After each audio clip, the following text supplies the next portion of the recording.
In today's world, racism is not as visible as it was hundreds of years ago. However, it is still a prominent issue.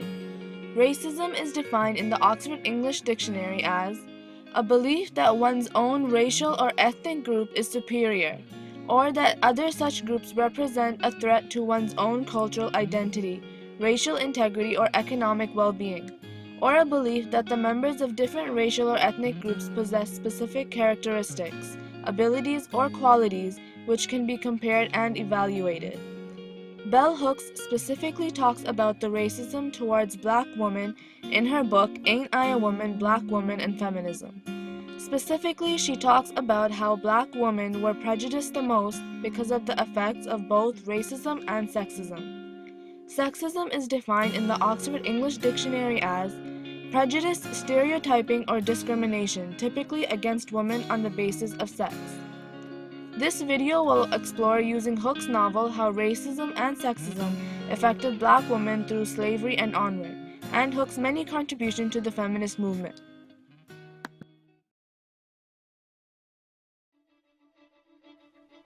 Slavery was very common in the ancient times all over the world. Even the Sumerian epic of Gilgamesh, a 4,000-year-old story about kings and gods, referred to slaves. Quote, "The people suffer from his tyranny, the people cry out," unquote. Gannon Willen, page 3. People suffering is a clear representation of what slavery is. In Africa, the slaves were not taken to the New World. Rather, it was the people who failed to pay a debt or who were in poverty. The slaves that were gathered to be traded were average citizens that were kidnapped violently. The ship would arrive and take the slaves to the New World. Most slaves were killed either by the violent nature of the Americans or the tropical diseases during the journey. Grant, page 52. There are many people that started telling their stories about their experiences as a slave, such as Harriet Jacobs and Sojourner Truth.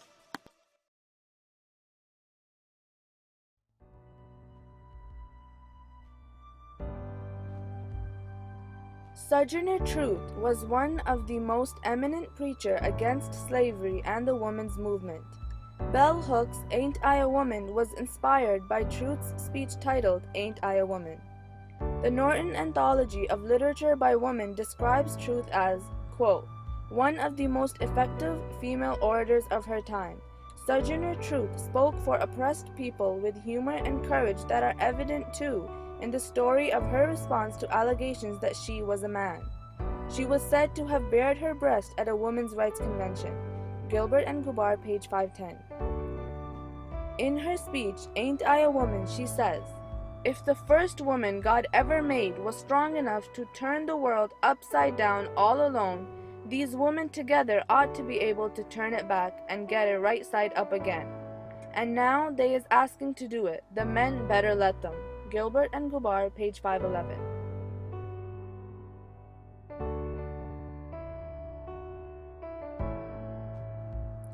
Sojourner Truth, along with many other black women, also helped a lot in the feminist movement.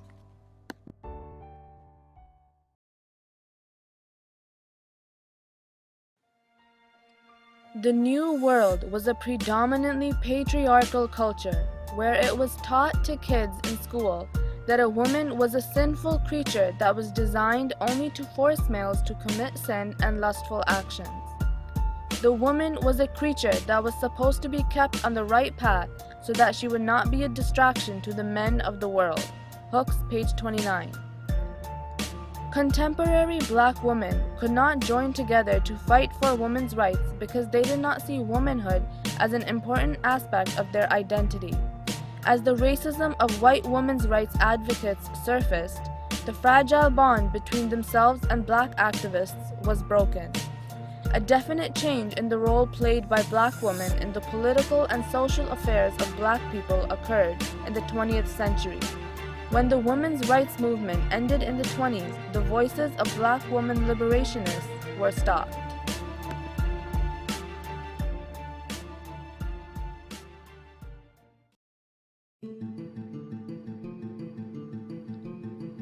In the Oxford Encyclopedia of Women in World History, it states how slavery ended in Europe in 1848. Although there were many Enlightenment ideas and the ongoing revolution in France, slavery did not end because there was a lot of use in slave labor. France officials were the main support of the anti-slavery movement that occurred in Europe, which is why they were always closely watched. Slavery in America ended in 1865. The anti-slavery movement in America was a group that was started because the issue of anti-slavery turned into a huge social and political movement. Quote, "The anomaly of being half free, half slave angered many in the North, and with universal male suffrage by 1830, slavery became a political cause so controversial as to lead in 1861 to a split between North and South." Unquote.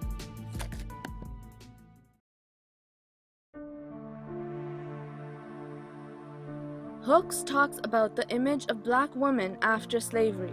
She says that the success of sexist, racist conditioning of American people to regard black women as creatures of little worth or value is evident when politically conscious white feminists minimize sexism oppression of black women.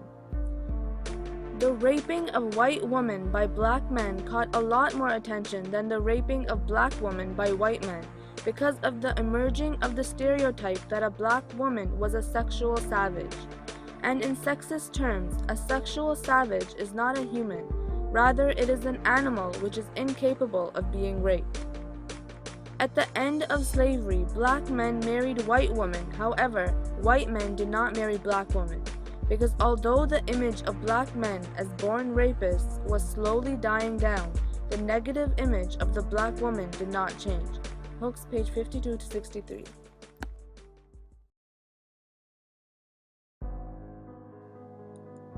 There are many organizations that have started to help black people, and more specifically black women. One organization like this is Black Lives Matter. Black Lives Matter is a worldwide organization that fights for justice for all black lives. The organization started after the incident with Trayvon Martin in 2012.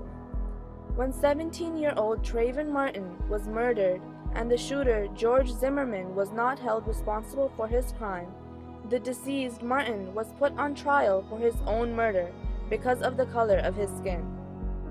Black Lives Matter holds their own rallies and believes in justice not only for straight black men and women, but also queer and trans.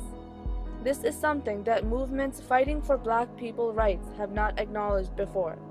For more information, go to blacklivesmatter.com.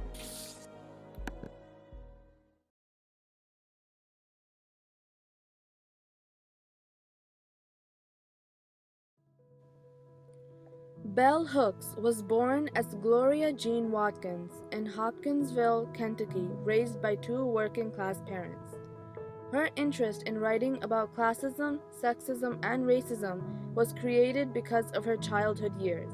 She was surrounded by people who did not oppose the racism that supported segregation, unlike other intellectuals and preachers about racism. The interest in talking about sexism started because of an incident that happened in her home when her father forced her mother out of the house because he was suspicious of her faithfulness. This incident, combined with the fact that all her teachers forced her to believe that she was to live in a society where men kneel to God, women kneel to men, and children kneel to women, made her strongly oppose against this expectation. However, Hooks made it a point to prove that she would not obey.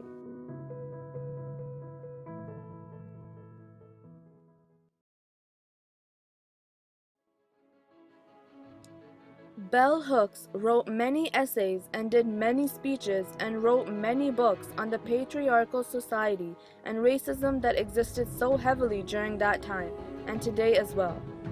All these writings made her a very well-known preacher about the rights of women and feminism. Her arguments are repeatedly used in feminist studies. Oxford Encyclopedia of Black Women in America talk about how Hooks argued plenty times that because white women disregarded black women their rights as women, the white patriarchy system was strengthened. The racism of the white woman towards the black woman is what ultimately led to the weakening of the women's liberation movement. This racism between white and black women followed into the 20th century. This argument was the main focus of most of her writing and speeches.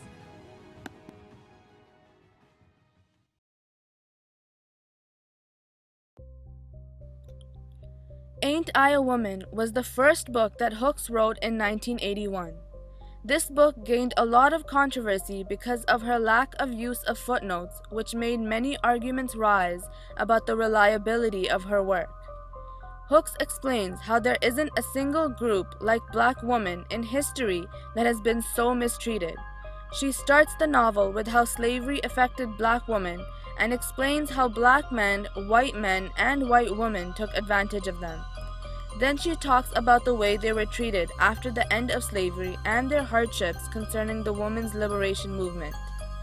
This was the first novel that talked about the rights and hardships specifically concerning black women.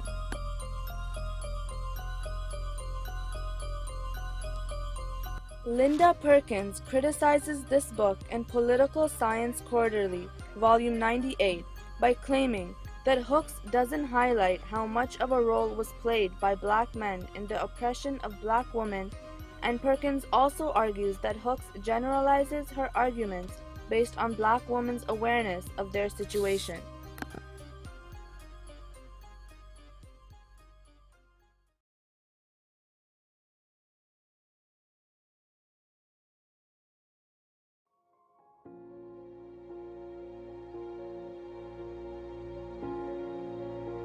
Racism and sexism might seem as issues that are in the past because of the illusion produced by the media that makes people believe that the Western world has overcome these prejudices, when in reality these issues are still as relevant as they were 100-200 years ago.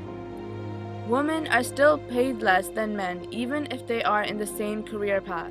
Non-whites are still treated unfairly because of people making assumptions based on stereotypes. If a black person walks into a bus, people automatically clutch onto their belongings more tightly, and if a Muslim man with a beard comes close, people's eyes automatically narrow on any suspicious-looking accessories. These things prove that racism is still a big aspect of our society.